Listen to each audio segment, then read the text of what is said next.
Paz do Senhor, amados irmãos, graças a Deus por este dia e por esta oportunidade que o Senhor nos dá de nós nos reunirmos mais uma vez nesse sábado para junto nós falarmos a respeito da última lição do trimestre, do terceiro trimestre de 2020, que tem esse título: A Vigilância Conserva Pura a Igreja. E o textuário diz: as coisas que vos digo, digo-as a todos, vigiai. Marcos 13, 37. A verdade prática diz: através da vigilância, a igreja se manterá pura e não se afastará do modelo traçado por Cristo, rejeitando assim as inovações e o mundanismo dos nossos dias. E a nossa revista, o nosso gráfico, esboço aqui, ele está dividido também em 5 pontos. Primeiro ponto, a noite, o dia que já passou. O segundo e o terceiro ponto, meia-noite, início de um novo dia. E novamente, meia-noite, a hora de trevas. O quarto ponto diz, meia-noite, a vinda do noivo. E o quinto ponto fala, o clamor da meia-noite, um brado de alerta. Então você percebe que em todos esses pontos aqui, há uma palavra-chave, que é a questão da meia-noite. Ok, irmãos? Então o comentarista ele trabalhou muito essa questão da meia-noite. E aí nós vamos estudar um pouco sobre isso, sobre esse esboço que foi feito pelo nosso comentarista da lição. E depois nós vamos também seguir este daqui, que é exatamente a sequência do que aconteceu na parábola das 10 virgens, tá bom, irmãos? Então, peço aos irmãos aí que faça seus comentários, que também possa compartilhar esse estudo, para que assim a gente também alcance mais pessoas com a Palavra de Deus. Antes de nós falarmos sobre a lição, como os irmãos estão vendo aqui, nós estamos encerrando o trimestre, não é isso, irmãos? Particularmente, eu fico muito feliz quando nós fechamos esse ciclo. Nós estamos encerrando um trimestre e começando um outro, porque a escola dominical é aquela escola que nunca tira férias. E isso tem um sentido muito interessante, porque nós não podemos tirar férias da palavra de Deus. Não podemos tirar férias do ensino bíblico. Não podemos tirar férias da nossa comunhão com Deus. Então, é um ciclo. Nós estamos estudando ininterruptamente a palavra de Deus, domingo após domingo, mês após mês, trimestre após trimestre, ano após ano, e assim nós estamos fazendo constantemente em relação à palavra de Deus. Então, quando fecha um ciclo, eu fico muito feliz, porque significa dizer que Deus nos deu força, Deus nos deu coragem, Deus nos deu saúde para que a gente pudesse ultrapassar ou passar por todo esse período estudando a palavra de Deus, ainda saindo, não é isso, irmãos, de uma pandemia, e isso não é muito fácil, mas Deus nos deu graça para a gente estar até aqui. E essa lição, particularmente, ela é interessante, porque durante todo o trimestre nós aprendemos sobre os princípios divinos em tempos de crise, com ênfase em Esdras e Neemias. E agora, a última lição, parece que há uma mudança, porque ele não está falando de Esdras nem Neemias, mas aqui na nossa leitura bíblica em classe, ele está trazendo aqui o texto de Mateus 25, 1 a 13, que é quando ele está falando aqui sobre o reino de Deus. É claro que Jesus está falando dentro de um contexto escatológico, Mateus 24, que é exatamente o sermão profético de Jesus, escatológico, e aqui ele começa falando uma série de parábolas que estão relacionadas com a vinda de Jesus. Então, meus amados, não poderia nós encerrarmos um trimestre melhor do que este, porque eu sempre tenho dito nos estudos e também nos escritos que nós fazemos e colocamos no grupo, que não adianta nós estudarmos sobre avivamento, sobre restauração, sobre reconstrução, se não houver uma aplicabilidade prática de tudo isto. Então, existe hoje aí muitos movimentos, existe hoje aí muitos eventos, são bonitos, são bem produzidos, boa música, boa produção, palavra, grandes eruditos, pregadores, mas nada disso vai adiantar se não colocarmos em prática. Se não tivermos este sentido de vigilância, de estar atento, de estar observando o que está acontecendo. Então, a nossa lição trata sobre isso, tá bom, irmãos? Tanto é que nós temos aqui no primeiro ponto, ele falando sobre isso, sobre a meia-noite, o dia que já passou. Mas na interação, interagindo com o professor, ele começa com a palavra vigilância, porque, como diz aqui, remota a uma ação ou uma atenção objetiva para consigo mesmo diante de Deus. Uma consciência de passar em revista o nosso coração diante do Pai. Esse exercício requer pureza interior, honestidade consigo mesmo, tá bom? Então, a introdução começa falando sobre o tema da vigilância, porque a lição é sobre a vigilância. Então, a palavra-chave que nós podemos ter aqui como a principal é vigilância, e aí depois nós temos preparação e também expectação, tá bom? Aquela expectativa que é isso que deve acontecer. Então, meus amados, quando falamos de vigilância, nós temos aqui tratando sobre isso.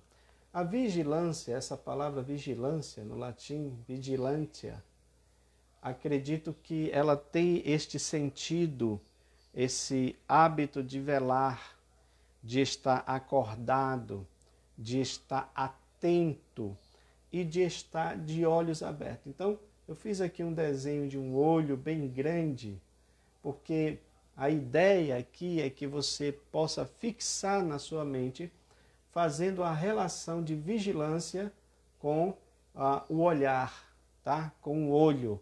Um olho bem grande, bem atento. Não é um olho que está demonstrando sinais de sono, não. Ele está atento, ele está... Não é isso, irmãos? Então, esse é o sentido de vigilância, estar bem acordado. É claro que na nossa vida natural, no nosso cotidiano, nós precisamos estar atentos para tudo que nós fizermos, correndo o risco de nós entrarmos em algum tipo de acidente se não estivermos atentos. Um motorista que está dirigindo na autoestrada ou mesmo nas vias urbanas, ele precisa estar atento aos sinais de trânsito, às pessoas andando. Então ele precisa estar acordado, porque ele pode correr o risco de incorrer em um acidente. Então, eu quero que você grave bem isso daqui, olha. Vigilância significa estar acordado, estar de olhos bem abertos, atento para o que está acontecendo.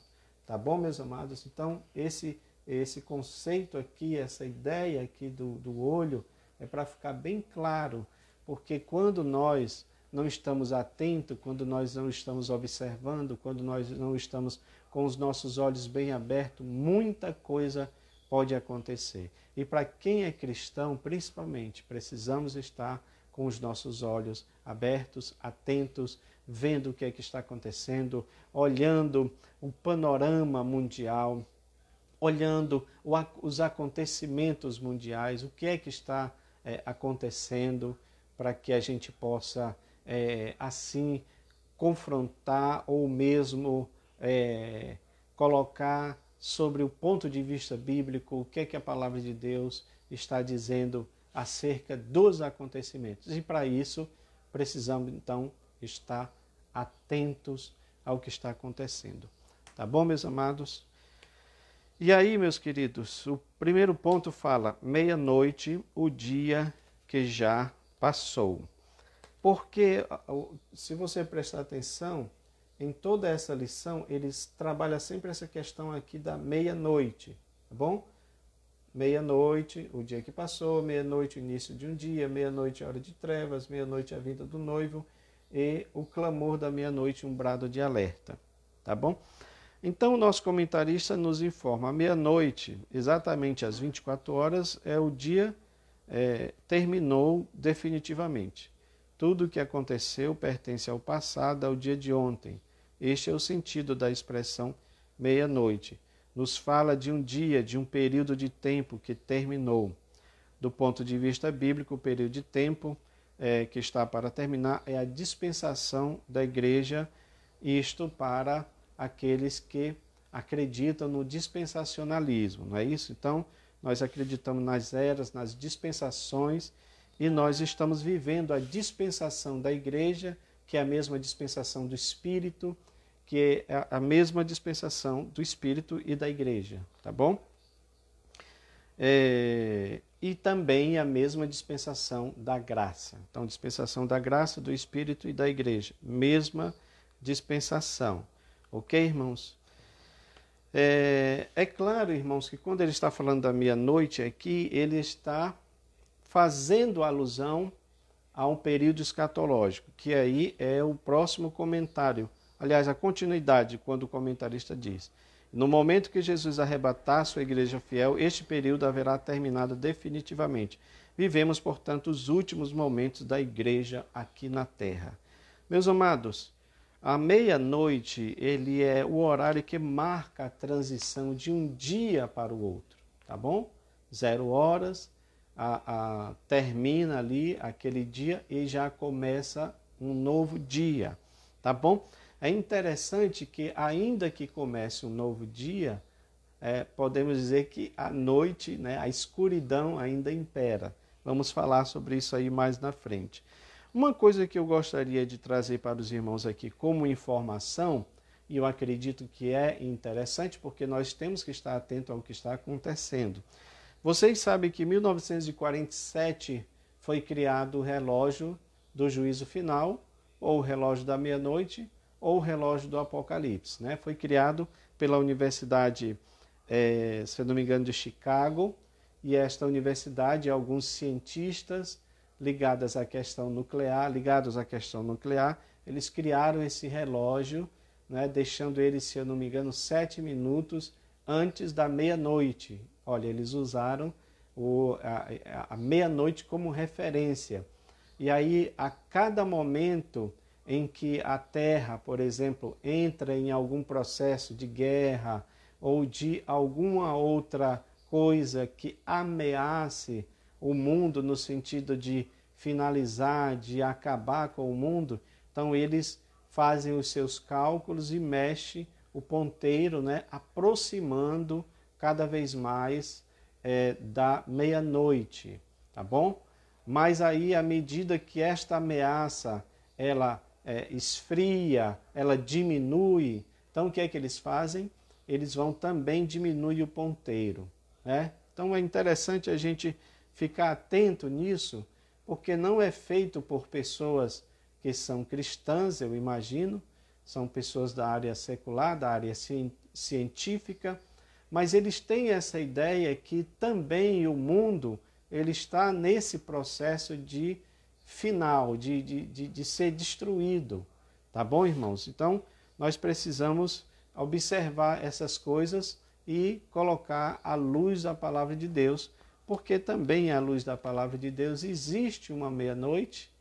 Não quer dizer necessariamente, presta atenção, não quer dizer necessariamente que o fim do mundo ou a vinda de Jesus acontecerá à meia-noite. Não quer dizer necessariamente isso, ok? Mas está falando dessa transição de dia, tá? E aí é que nós precisamos estar atentos. Então, dentro dessa escatologia, ele continua dizendo, a Bíblia diz que somos o sustentáculo da verdade, e aí o comentarista afirma que grande é a nossa responsabilidade, por isso Jesus mandou que trabalhemos enquanto é dia, pois à noite é de vir, quando não é possível fazer mais nada, ok? Já que antigamente se trabalhava mais durante o dia, ok, irmãos?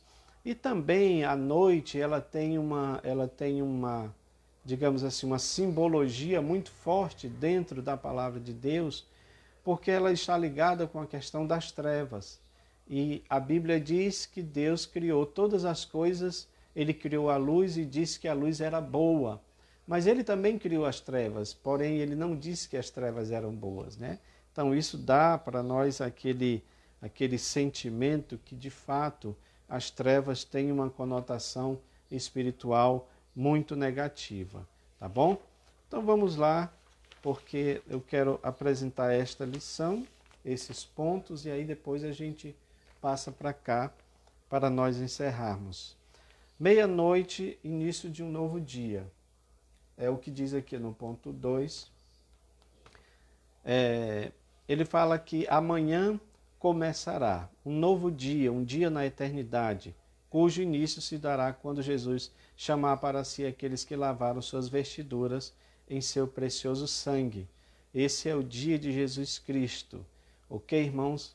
Naquele momento, melhor do que nunca, Jesus verá o fruto do seu trabalho e do seu sofrimento, fazendo uma referência lá, Isaías 53, e ele ficará satisfeito, porque tudo que Jesus faz, tudo que Deus faz é bom. Então, hoje podemos dizer que nós estamos passando por esta noite de trevas, noite de tribulação, noite de angústia, mas vai começar uma nova manhã. Essa nova manhã faz alusão exatamente ao dia da eternidade, ao arrebatamento da igreja, quando o Senhor Jesus voltará para levar todos aqueles que esperam por sua vinda. Ok, irmãos? Então, por isso que diz aqui, olha, desde já oremos e digamos, amém, ora vem Senhor Jesus. É o Maranata de Apocalipse 22, 20. É uma oração necessária que todos nós devemos fazer, porque isso mostra que nós estamos nessa expectativa, nessa expectação da vinda de Jesus. Meus amados, há muitos aí que têm um pensamento romântico em relação ao futuro aqui na terra. E eu estou falando de crentes, eu estou falando daqueles que se dizem cristãos, porque há um pensamento derivado da teologia da prosperidade que diz que nós somos aqueles que vamos conquistar essa terra. Então nós estamos aqui para conquistar, nós estamos aqui para assumir todas as áreas da sociedade e nós estamos aqui para transformar o mundo. Eu sei que em certo sentido isto é real, mas há um pensamento ufanista, é aí que mora o perigo.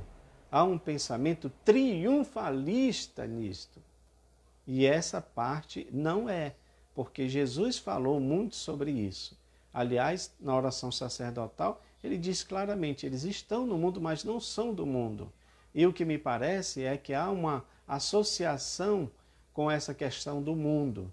Então precisamos estar atentos, porque não somos desta terra, nós não somos daqui, tá bom? O que é que precisamos fazer em relação a isso? Continuar como igreja, continuar como sal, continuar como luz, mas entendendo que o mal está imperando nessa terra. Jesus falou sobre isso, e esse tipo de coisa, por exemplo, a ação do mal, ela só vai terminar quando Jesus voltar, quando o Senhor retornar para cá. Aí sim. Mas para isso, a sua igreja, a sua noiva, a sua eleita, precisa estar nessa expectativa, orando, clamando, pedindo: Maranata, vem, Senhor Jesus. É a oração do Pai Nosso, que alguns aí transformaram numa reza, e aí ela perdeu muitas vezes o sentido para muitas pessoas. Pai nosso que estás no céu, santificado seja o teu nome. Venha a nós o teu reino.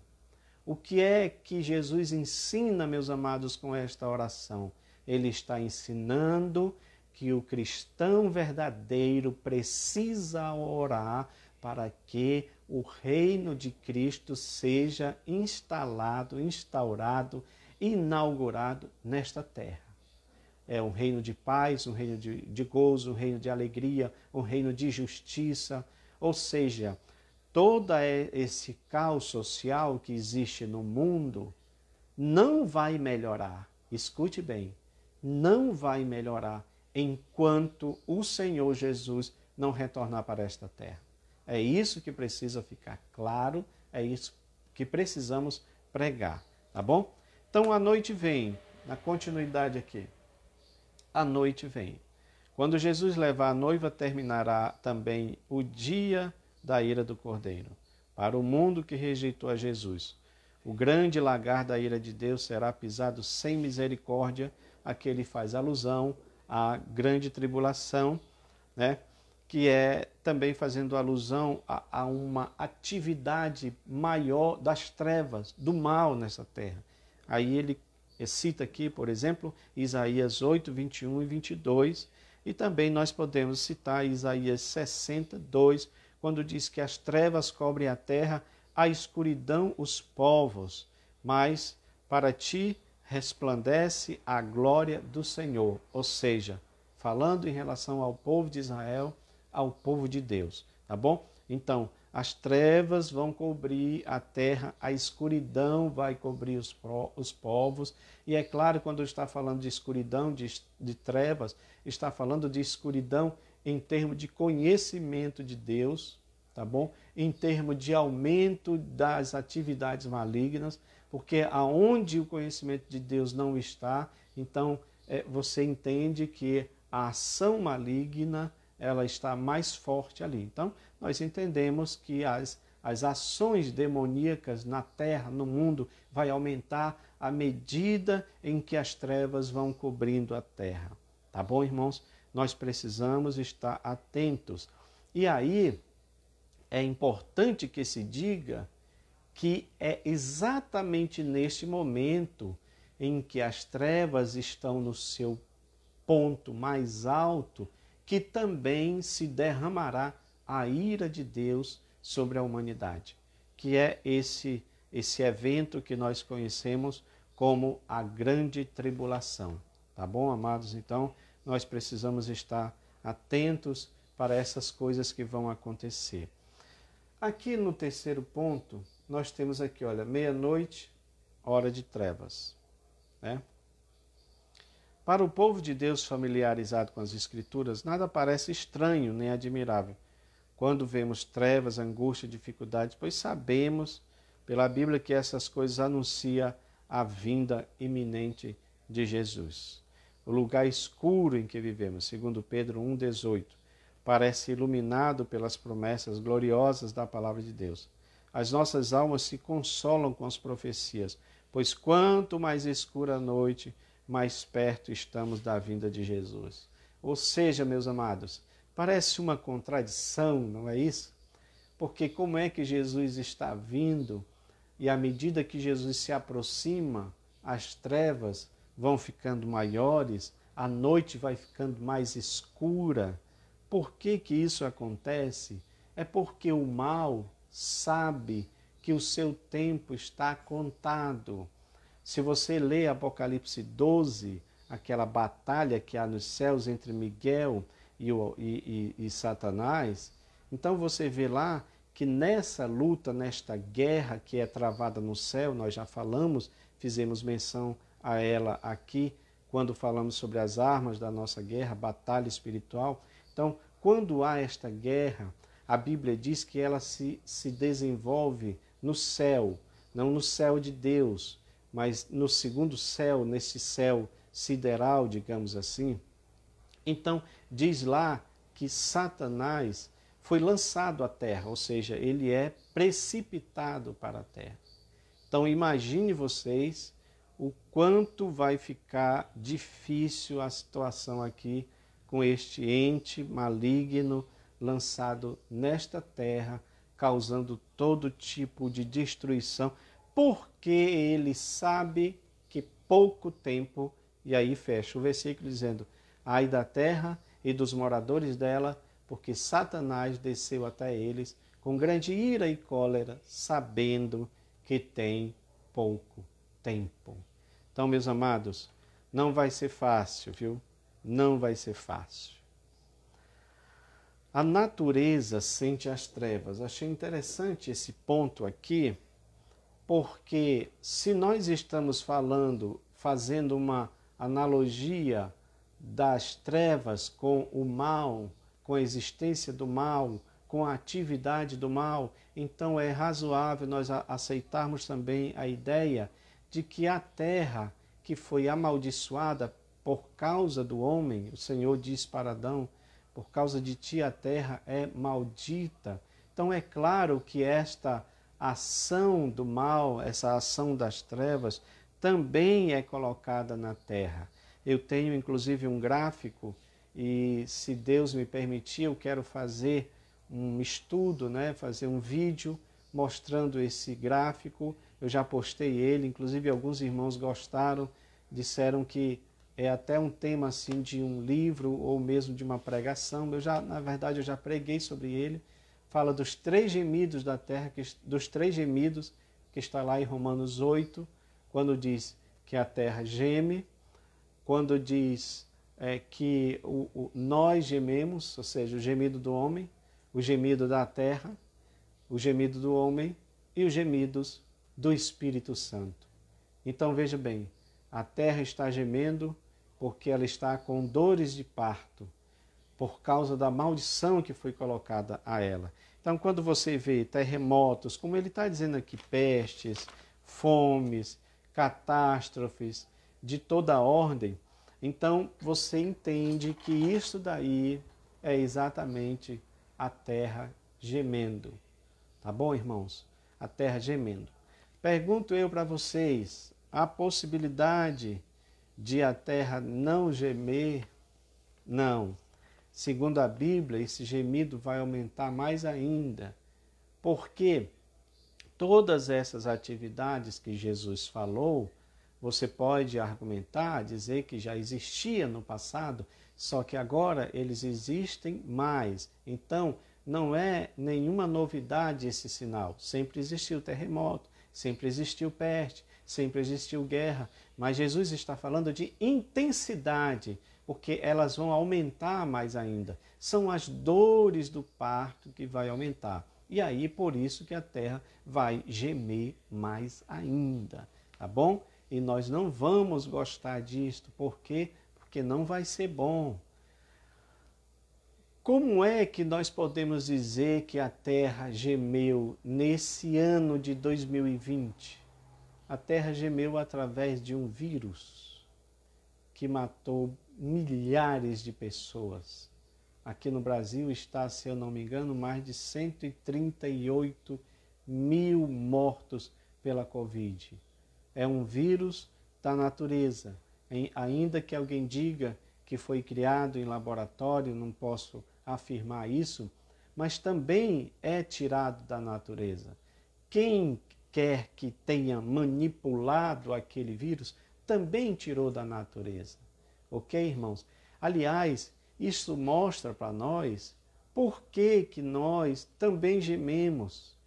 Gememos pelo fato do próprio pecado agir na nossa carne, no sentido de produzir todo tipo de sofrimento. O sofrimento é oriundo do pecado original, inclusive. Por isso que nós gememos. Nós gememos, irmãos, aguardando esta redenção do nosso corpo.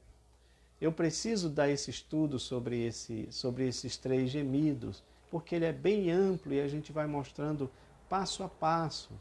Agora, muitas vezes a igreja, ela só geme na pessoa do Espírito Santo, porque é o Espírito Santo que geme com gemidos ou intercede com gemidos inexprimíveis. E aí, tudo isso vai mudar a partir do momento que, com os gemidos do Espírito Santo, vem os gemidos do homem, Deus vai agir através dos gemidos do Espírito Santo no homem, porque sempre a ideia foi de restaurar, transformar a natureza humana, porque com a transformação, olha que coisa impressionante, irmãos, com a transformação da natureza humana, a natureza biológica, a terra, também será transformada e, segundo Romanos, retirada do seu cativeiro, meus amados. Por quê? Porque foi o homem quem por causa do pecado, amaldiçoou a terra. Entenderam, irmãos? Então é importante que nós atentemos para isso. Os homens sentem as trevas, que foi isso que eu falei para os irmãos agora há pouco, e as nações também sentem as trevas. Ele diz aqui uma coisa interessante: o mundo já se preparou para a maior catástrofe de todos os tempos, a grande tribulação. E aqui eu faço alusão, eu faço memória de novo daquilo que eu falei sobre o relógio da meia-noite. Eu falei para vocês que é um relógio baseado em dados científicos.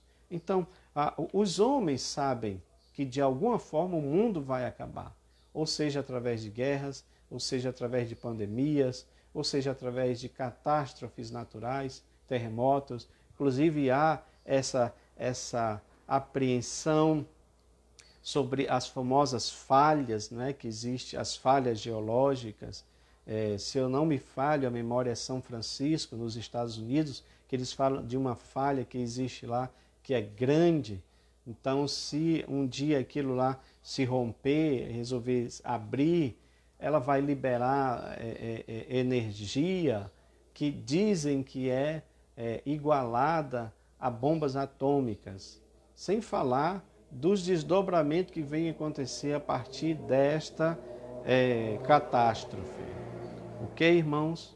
Então, meus amados, e aí nós temos aqui o 4º ponto, que fala meia-noite, a vinda do noivo e a ressurreição dos mortos. Então aqui ele está falando de uma sequência puramente escatológica, dando uma explicação escatológica para a parábola das 10 virgens, que eu vou falar com os irmãos sobre isso, e aí vocês vão fazer a relação de uma coisa para outra, porque nós já estamos falando aqui, tá bom? Então, ele diz aqui, olha, que muitos que esperavam, que tinham essa expectativa, assim como os cristãos primitivos também tinham essa expectativa da volta do Senhor, mas a verdade é que eles dormiram, ou seja, eles morreram no Senhor, guardando a fé, ok, irmãos? E hoje também há aqueles que vivem nessa expectativa, mas eu quero dizer para os irmãos que me parece que essa expectativa ela está arrefecendo com o tempo, exatamente porque quase não se prega sobre isso. E eu quero falar sobre isso daqui a pouco, tá bom? Então, ele diz aqui que a partir da meia-noite ninguém mais dirá que Jesus virá. Pelo contrário, à meia-noite ouvir-se-á o clamor de júbilo incontido que encherá a terra e o céu. Será a noiva exclamando: agora chegou o noivo. Então, aí ele fala aqui de uma sequência que vai acontecer, já voltando para a parte escatológica, tá? Porque a chegada do noivo representa a vinda do noivo, ou então a vinda de Cristo para a sua noiva. E aí, dentro do que nos ensina Paulo nos seus escritos, nós temos a ressurreição dos mortos. Paulo fala isso lá em 1 Coríntios, né? Acho que é capítulo 15. E nós temos a ressurreição dos mortos e também a transformação daqueles que ficarem vivos. Tudo isso para o encontro com o Senhor nos ares. O comentarista nos diz: seremos então arrebatados ao céu para não sofrermos a dor e a desgraça que atingirá a todo mundo. Isto aqui, claro, para todos aqueles que acreditam no pré-tribulacionismo, que é esta linha escatológica que defende que a igreja será arrebatada antes da grande tribulação. Ok, irmãos? Nem todos aceitam esta linha. Pelo contrário, dizem que a igreja passará pela grande tribulação, que é o pós-tribulacionismo. Então, a igreja passará pela grande tribulação segundo esta linha de pensamento, mas a Assembleia de Deus, via de regra, aceita o pré-tribulacionismo quando afirma que a igreja será arrebatada por ocasião da vinda de Jesus, e aí sim inicia-se a grande tribulação, não é isso, irmãos? Conforme está lá em Apocalipse, capítulo 5 ao capítulo 19, tá bom? Então lá está falando da abertura dos 7 selos, do toque das 7 trombetas e do derramamento das 7 taças da ira de Deus, que é exatamente a grande tribulação propriamente dito. Então, o noivo, ele vem para a sua noiva e, segundo o que nós acreditamos, ela será levada, arrebatada antes desse período tribulacional. Meus amados, aí aqui nós chegamos então no ponto 5, quando fala do clamor da meia-noite, um brado de alerta. Eu quero aqui a sua atenção nesse ponto, porque diz que no versículo 6 de Mateus 25, diz assim, ó, à meia-noite, mas à meia-noite ouviu-se um clamor, eis vem o esposo. Ou seja, é o que alguns chamam de clamor da meia-noite, tá bom? O que é que esse clamor dizia? Esse clamor dizia que o noivo estava voltando, que é exatamente essa ideia que esse gráfico apresenta aqui para os irmãos. Olha só, está bem didático aqui, irmãos. Quero dizer para vocês que orem por mim para que Deus me dê graça para continuar com esse trabalho, tá bom? Essa semana foi muito tumultuada, quase eu não tive tempo para fazer. Confesso para os irmãos que eu cheguei a pesquisar porque eu queria ver se tinha alguma coisa para me publicar no grupo, mas eu não achei nada sobre isso, né? Não achei nada falando sobre as 10 virgens. E aí eu disse, Senhor, não tem jeito, vou ter que fazer mesmo. E aí nós fizemos, demorou bastante para a gente, porque você vê aqui pronto, mas às vezes você não tem ideia, né, de como a gente tem esse trabalho de elaborar, de fazer, de colocar tudo nos seus lugares. E aqui eu queria mostrar isso. Por exemplo, diz aqui que o noivo saía da sua casa, da casa dele, do noivo, para ir até a casa da noiva. E as damas de honra, que eram na verdade essas virgens, que eram chamadas de damas de honra, que eram amigas da noiva, ok?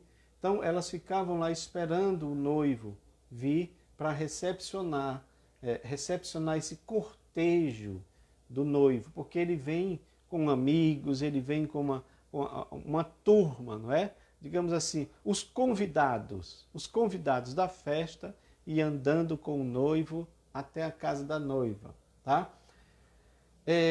E essas damas, elas precisavam estar com essas tochas. Eu vou falar mais sobre isso, para iluminar o caminho para o noivo até a noiva. Uma forma de recepcionar.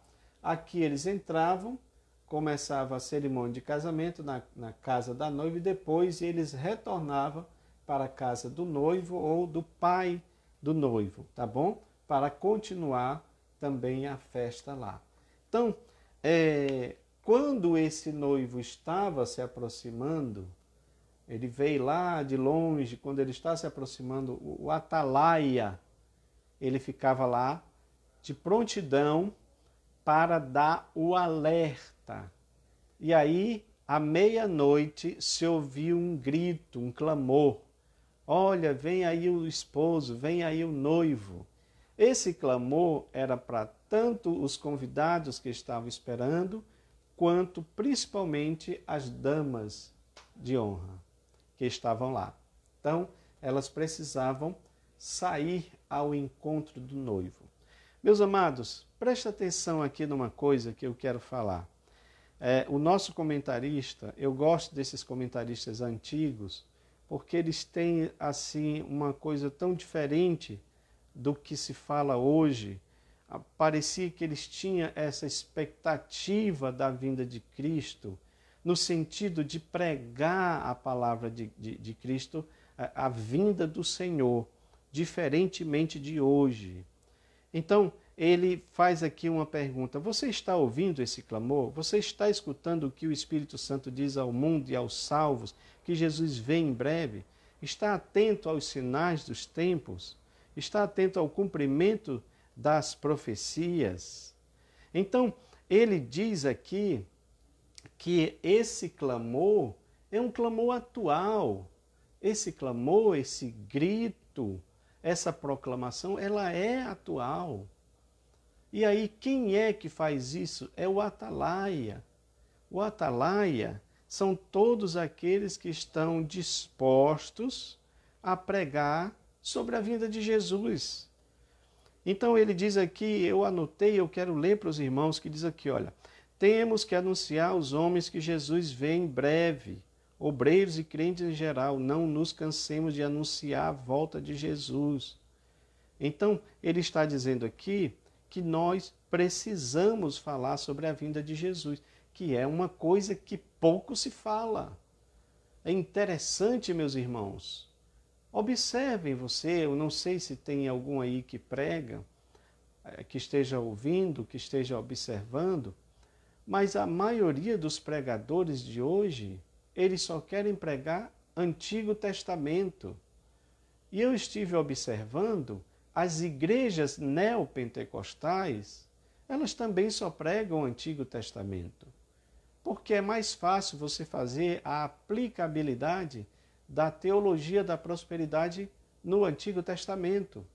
Afinal de contas, você não tem um Gideão e os seus 300 no Novo Testamento.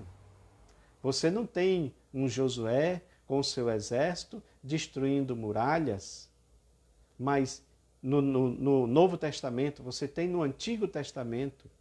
E esses exemplos, eles são importantíssimos para você aplicar na questão do triunfalismo, que você vai triunfar, que você vai vencer, basta apenas que você contribua com seu alto valor em dinheiro.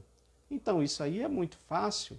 Ora, se eu prego prosperidade, se eu prego apenas a abundância de bens, meus irmãos, é uma lógica, é como se, uma comparação para os irmãos entenderem. Eu preciso conquistar, eu preciso vencer, eu preciso enriquecer, mas eu preciso desfrutar de tudo isso. Eu preciso desfrutar de tudo que eu recebi. E eu não estou dizendo que isso é errado, vocês entendem, irmãos? O que eu só estou dizendo é que isso cria nos cristãos uma mentalidade humana. Isto muda as nossas prioridades. Buscai primeiramente o reino de Deus e a sua justiça, e as demais coisas serão acrescentadas. Mas eu estou buscando as demais coisas. Então, eu não quero ouvir falar da vinda de Jesus. Por quê? Porque eu conquistei, Deus me deu tudo para conquistar, a terra é para me conquistar, então eu não quero que ele venha agora. Como se esse meu pensamento fosse adiar o que vai acontecer. É por isso, meus irmãos, eu peço a vocês, em nome de Jesus, vocês que estão me ouvindo, atentem para a mensagem que Deus nos dá sobre esta pandemia. Não achem que isso é um caso isolado. Não achem que isso é apenas uma coisa que aconteceu e nunca mais vai acontecer. Não é assim, irmãos. Vocês já tiveram várias experiências, ou pelo menos estudaram pelos livros de história do que aconteceu lá atrás com as pestes, peste bubônica e todas aquelas outras lá, gripe espanhola, todos vocês sabem disso. Mas vocês nunca ouviram acontecer uma coisa que está acontecendo com esta pandemia. Então precisamos entender o que é que Deus está dizendo. O que o comentarista diz que nós precisamos anunciar a volta de Jesus. Quando eu falo isso, meus amados, não é para descambar no outro extremo, porque tem pessoas que já adquirem o que alguns chamam de escatofobia, ou seja, uma espécie de fobia em relação aos eventos finais. Então ele começa a marcar, ele começa a falar, marcando a vinda de Jesus. Eu já vi muito isso acontecer. Não é isso, irmãos? Até mesmo pregadores. Tem uma pregadora famosa aí que ela chegou a dizer que Jesus vinha em 2008, num dia de sábado. Muitos devem conhecer essa história. Aí o que aconteceu? 2008 apareceu, 2008 chegou, mas Jesus não veio. Tem aí os vídeos dessa pregadora falando isso. Então, meus amados, isso não contribui para a pregação autêntica da vinda de Jesus, tá bom? Nós precisamos somente estar atento em relação a isso. E um outro problema que o comentarista fala aqui é sobre esse sono, não é isso, irmãos? Nós colocamos aí um artigo no nosso grupo sobre o sono espiritual. Tem até uma foto, não é isso, de uma igreja onde está todas as pessoas lá dormindo. E quando eu estava escrevendo sobre isso, eu me lembrei de um episódio daquele Mr. Bean, em que ele está lá na igreja, mas ele não consegue fixar, olha aqui, olha, ele não consegue vigiar. Inclusive tem um momento lá que ele abre os olhos, tenta abrir, arregalar os olhos para tentar acompanhar a pregação do pastor, porque ele não consegue, ele é tomado de um sono tão grande que ele inclusive cai ao chão. Assim mesmo está alguns irmãos. Eu preciso também estar atento em relação a isso, porque o sono físico, isso é um fenômeno que eu tenho observado também nas igrejas. Às vezes, quando você está pregando a palavra, tem muita gente dormindo, e a maioria dos que pregam, quase todos os irmãos que pregam, a gente observa isso acontecendo com vários irmãos. E eu não estou dizendo que é por causa do irmão que está pregando, é alguma coisa que acontece na igreja, meus irmãos, que tenta tirar nossa atenção em relação à palavra de Deus. Então esse sono físico acaba se configurando numa sonolência espiritual. E nós temos que estar atentos em relação a isso. A palavra de Deus fala claramente, é hora de despertar do sono. É hora de despertar do sono. Então, meus amados, para a gente fazer a ponte aqui, eu já falei para os irmãos sobre como acontecia esse casamento, né? Então eu disse aqui para vocês que o noivo saía da sua casa para ir até a casa da noiva, as damas de honra estavam lá recepcionando ele, estavam esperando, o cortejo acontecia com essas tochas, porque os estudiosos dizem que as lâmpadas aqui seriam na verdade tochas, porque ficaria muito complicado andar com aquelas lâmpadas pequenas ao ar livre, né? Vento e tudo mais. Então, o correto era essas tochas, ok, irmãos? Então, elas ficavam lá recepcionando, iluminando o caminho até o noivo. De lá, eles voltavam para casa, onde continuava a festa. Falamos sobre isso daí. Então, a parábola se refere ao reino vindouro de Cristo. Lembra que eu falei para vocês que está dentro do sermão escatológico de Jesus. Então, Jesus falou sobre várias parábolas relacionadas a isso. Ele usou essa linguagem das parábolas para exemplificar o que é que ia acontecer. E aqui, é claro que ele está falando de vigilância, de preparação, de expectação, de expectativa. Então, meus amados, me parece que nós estamos perdendo um pouco essa expectativa da vinda de Jesus. E claro que isso é preocupante. Isso é preocupante. Então, Jesus nos alerta para isso, tá bom, irmãos? Os personagens da parábola são esses: o noivo, a noiva e as damas de honra, onde 5 eram prudentes e 5 eram nécias ou mesmo loucas, sem sentido, ok? Então a Bíblia fala sobre isso, né? As damas da noiva, aí está falando aqui das... Sim, o casamento é esse que eu falei para os irmãos, das 2 fases, né? Já falei sobre isso. O noivo saía para a casa da noiva e depois vinha com ela para a sua casa. As damas da noiva, aí nós temos aqui as prudentes e as loucas. Por que são chamadas de prudente e as loucas? Porque elas teriam que estar, irmãos, com essas tochas.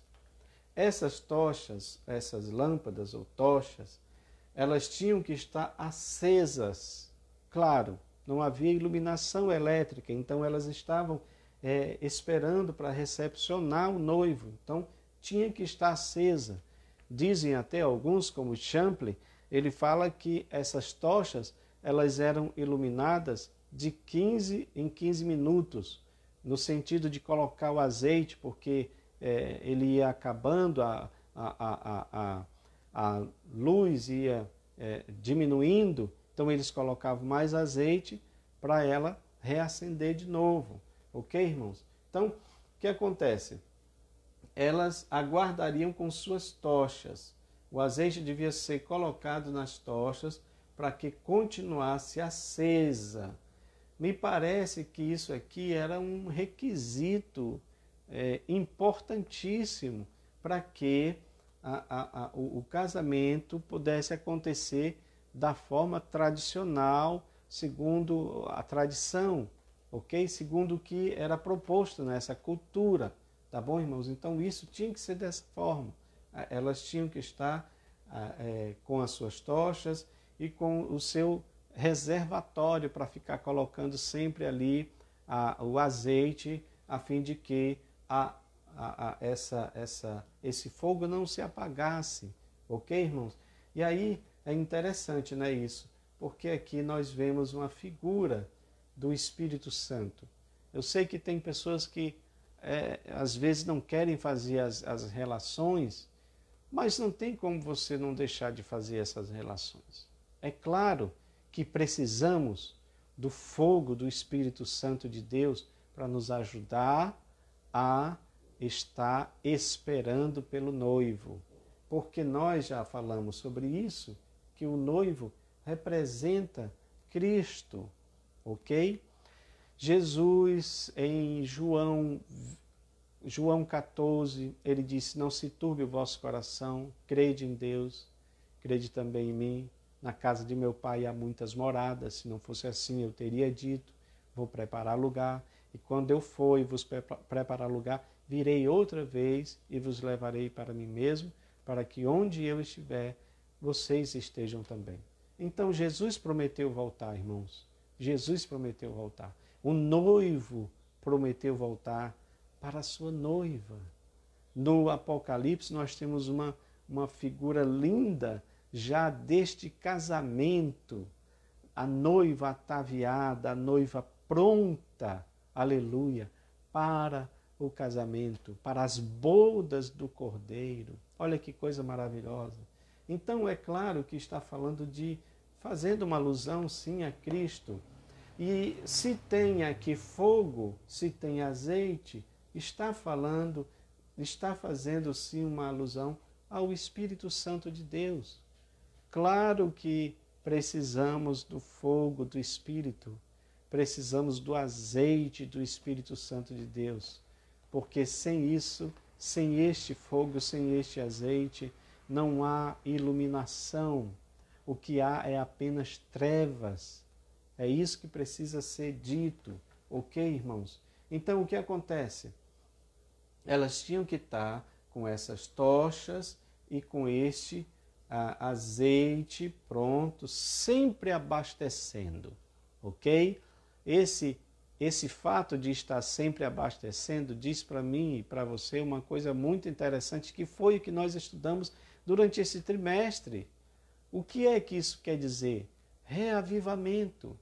Precisamos constantemente de avaliar a nossa vida espiritual, colocando no altar de Deus e pedindo ao Senhor para sermos renovados.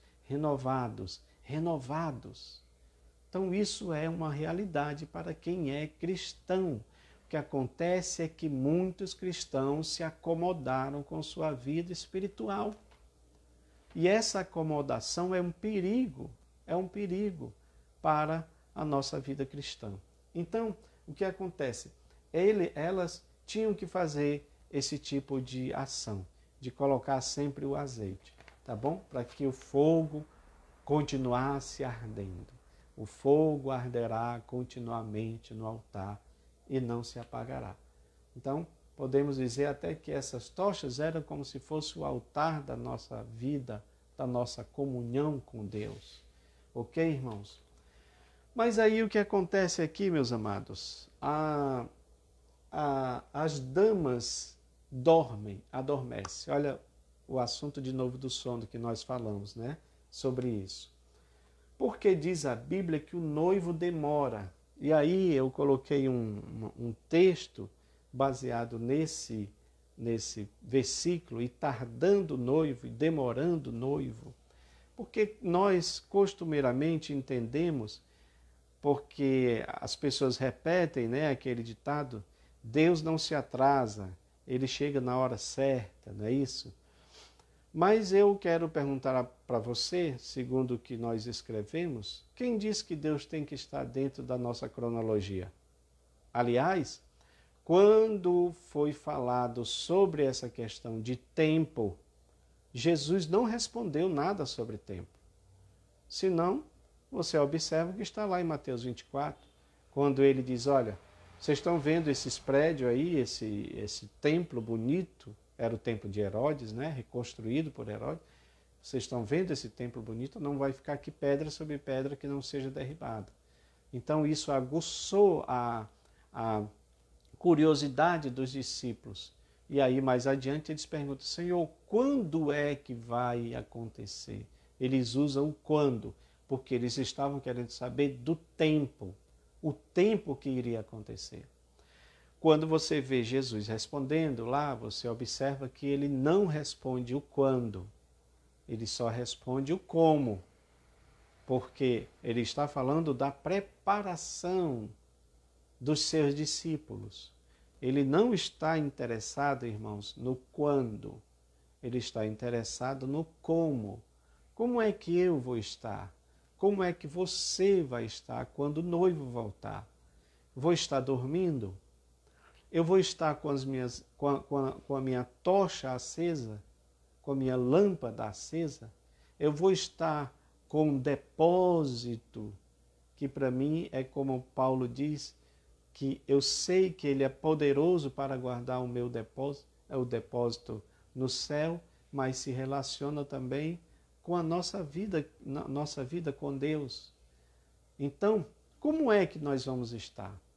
A outra vez em que eles tentam saber o quando, é exatamente Jesus ressuscita, passa 40 dias entre ele, dando as últimas instruções, é Atos capítulo 1, versículo 8, se eu não me falha a memória. Então, eles perguntam, quando é que tu vais restaurar a nação de Israel? Ou seja, Senhor, tu és o Messias, quando é que tu vais trazer aquela restauração para a nação de Israel? Porque eles ainda queriam a restauração nacional de Israel, como nação, a restauração política. E o que nós dizemos é que Deus queria transformar, Jesus queria transformar os homens a partir do seu interior. A restauração que Jesus quis fazer é no interior do homem. Então eles quiseram saber quando, e Jesus disse, ó, não compete a vocês saber as épocas, as estações que o próprio Pai reservou. Aí é quando ele entra com o Espírito Santo. O como? De novo, olha aqui o azeite. De novo, olha aqui o fogo. Mas recebereis poder e ser-me-eis testemunhas, tanto em Jerusalém, Judéia, Samaria e até os confins da terra. Como? Jesus estava dizendo, eu não estou interessado no tempo, no quando. Eu estou interessado no como é que vocês vão estar, no como. Vocês vão estar cheios do Espírito? As tochas de vocês, vamos colocar assim, a tocha de vocês vai estar acesa? O depósito de vocês vai estar pronto? Porque, meu amado, aí é que tem uma curiosidade. Se você está com a tocha acesa, se você tem o depósito, sabe o que acontece? Você pode dormir, não tem problema. E por que pode dormir?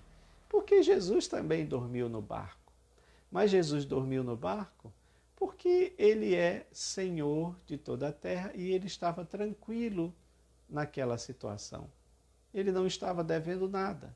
Então, o crente que tem depósito com Deus, o crente que traz a sua vasilha extra de depósito com Deus, ele pode dormir. Esse sono é o sono da tranquilidade, meu irmão.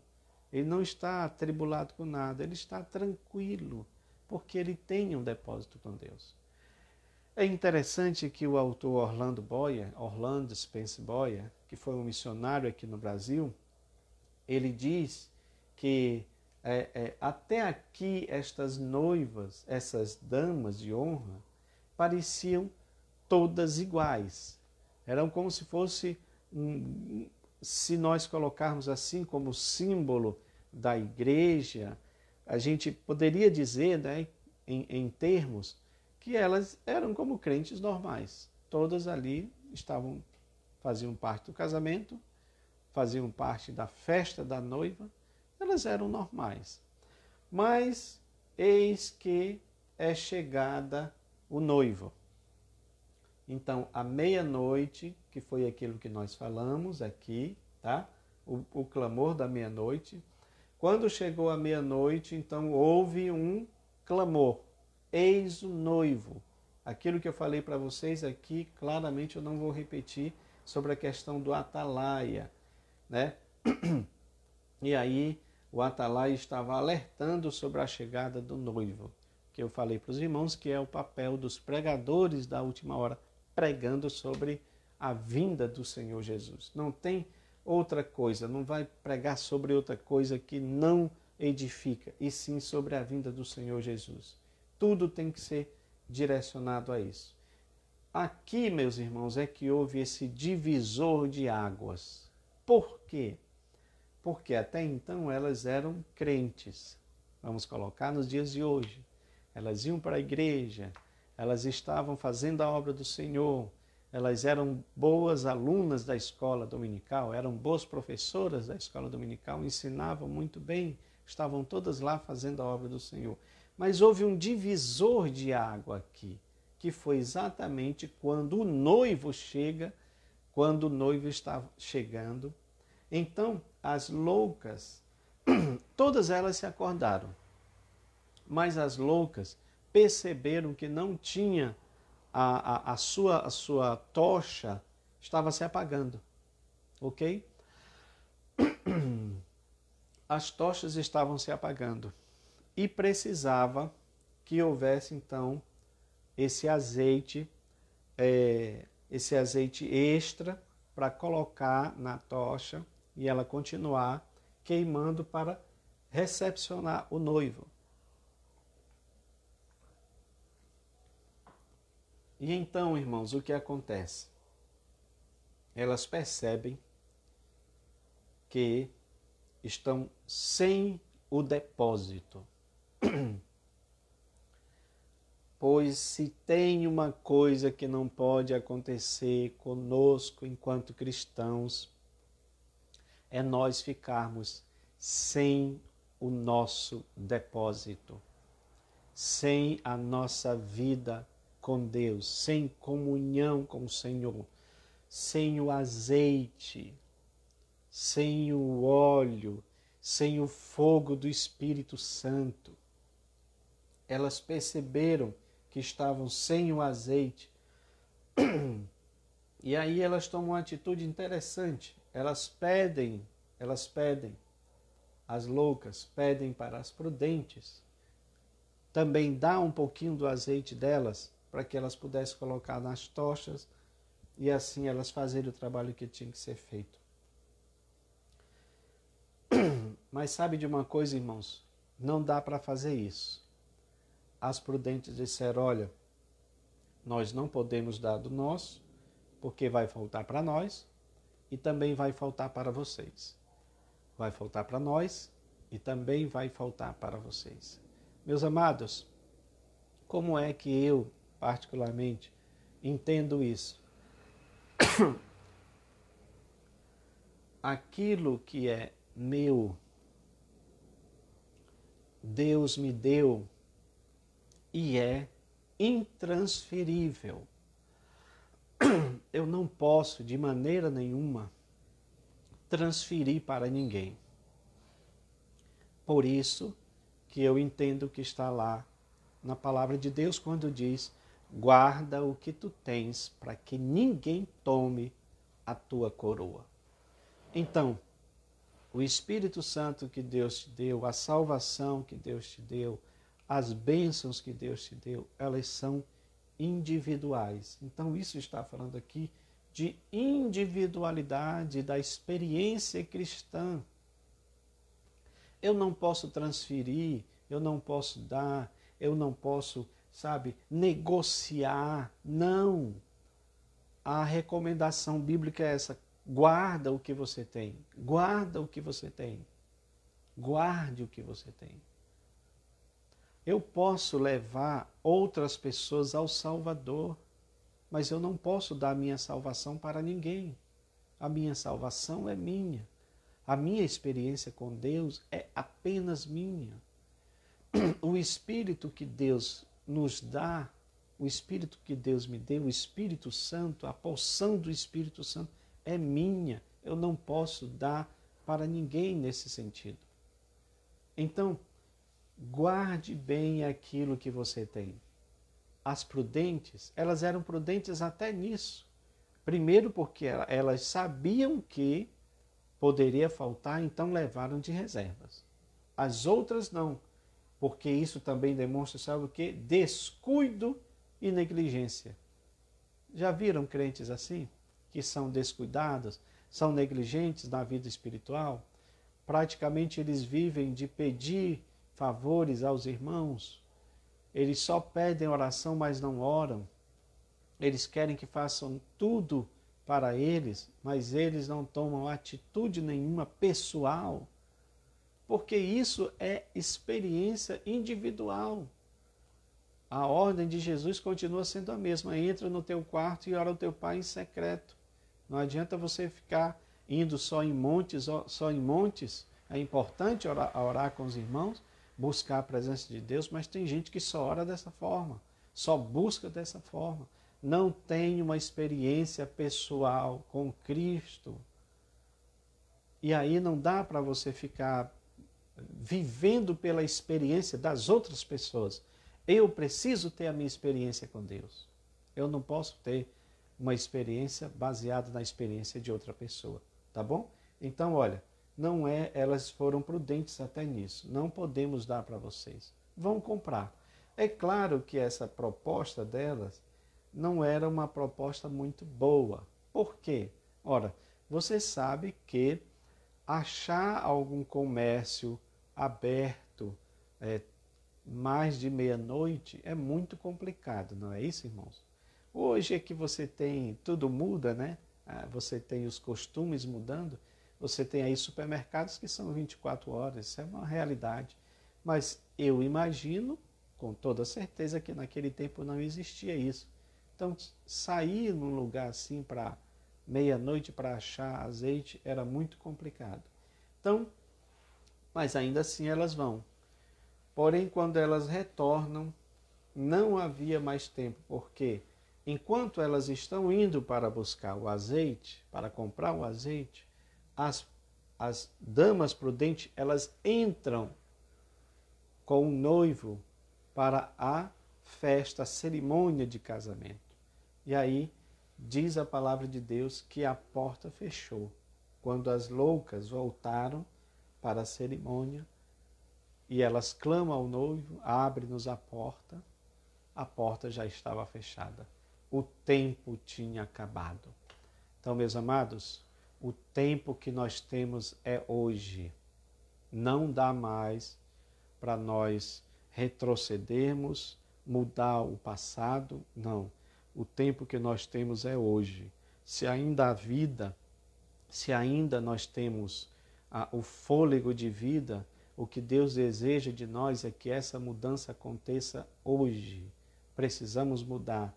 Se nós observarmos em nós mesmos, porque a proposta da parábola é essa. Se está falando de vigilância, de expectativa, meus irmãos, então precisamos entender que é algo pessoal, que eu preciso mudar. Escute, o noivo está vindo, a noite já está chegando, a noite de trevas, a noite de obscuridade, como eu falei para os irmãos. É preciso da luz do Espírito Santo para nos iluminar o nosso caminho. Essas trevas podem ser interpretadas, inclusive, como todo tipo de heresias, de ideologias malignas, satânicas, que nos afastam de Deus. E aí a gente não tem a iluminação correta das coisas que Deus quer para nós. E aí por isso que a vida fica obscurecida, o caminho fica obscurecido, você não sabe por onde caminhar, porque tem muitas trevas. É por isso que a palavra de Deus ela tem uma fundamental importância. Ela é luz para o nosso caminho, ela é lâmpada para os nossos pés, luz para o nosso caminho. Então nós precisamos, irmãos, colocar essas verdades em nossas vidas, entender que nós estamos vivendo essa noite longa, que nós não sabemos quanto tempo vai durar, mas eu volto a dizer para os irmãos, Jesus não está preocupado no quando, e a gente não precisa se preocupar no quando, eu só preciso estar preparado porque isto é o como, é como eu devo estar em relação à vinda do Senhor. Eu devo estar preparado, eu devo estar de olhos bem abertos e eu devo estar nessa expectativa, sabe? A expectativa, meus amados, é aquele sentimento dessa proximidade. Não é assim que acontece.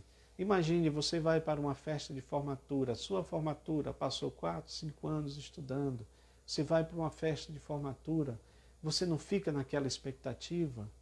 As pessoas, os noivos que vão casar, não ficam naquela expectativa do casamento propriamente dito? Pois é este sentimento de expectativa que precisa, em nome de Jesus, invadir a nossa alma em relação ao anúncio do noivo, porque ele vem. É claro que ele vai demorar. Sim, ele vai demorar, nós não sabemos. Os sinais estão mostrando tudo. A intensidade dos sinais está aumentando a cada dia. E a demora dele é uma coisa que pertence só a ele. Nós não podemos questionar isso.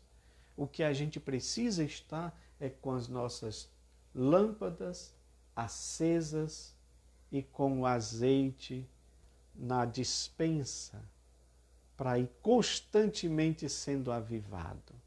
Eu peço a Deus, eu oro a Deus, que esse trimestre, que tudo que nós estudamos nesse trimestre, os vídeos estão aí, vocês têm os que não assistiram, pode assistir os outros vídeos, para que você possa entender, meus amados, que nós necessitamos desse constante avivamento em nossa vida, tá bom? Precisamos constantemente do Espírito Santo sendo derramado em nossos corações, a palavra de Deus como água. Jesus disse, vocês estão limpos pela palavra que eu tenho dado a vocês, é a água do Espírito Santo que vai purificando, mas ela precisa, ela é uma fonte de água viva.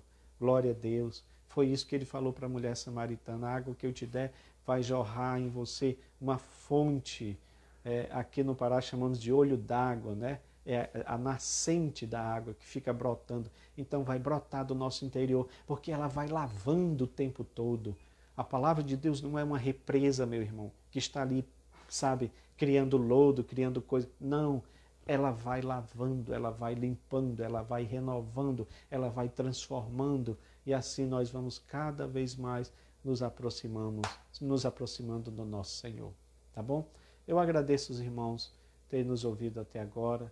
Que Deus abençoe você. Agradeço os irmãos que acompanharam durante todo o sábado esse estudo. Tá bom, irmãos? Vamos começar um novo estudo, vamos começar sobre Jó. E aí que eu queria pedir as orações dos irmãos, que vocês estejam conosco, orando, nos apoiando nesse trabalho, compartilhando, orando principalmente, para que Deus nos ajude, para que Deus nos dê vitória nessas batalhas que temos por aí, tá bom? Que Deus fique com você, que Deus te abençoe, que Deus te fortaleça, que Deus te restaure, que Deus avive a tua vida cada vez mais com o fogo do Espírito Santo, com o azeite do Espírito Santo, para que você possa estar também nessa expectativa da volta do Senhor, tá bom? Que Deus nos abençoe. Amém.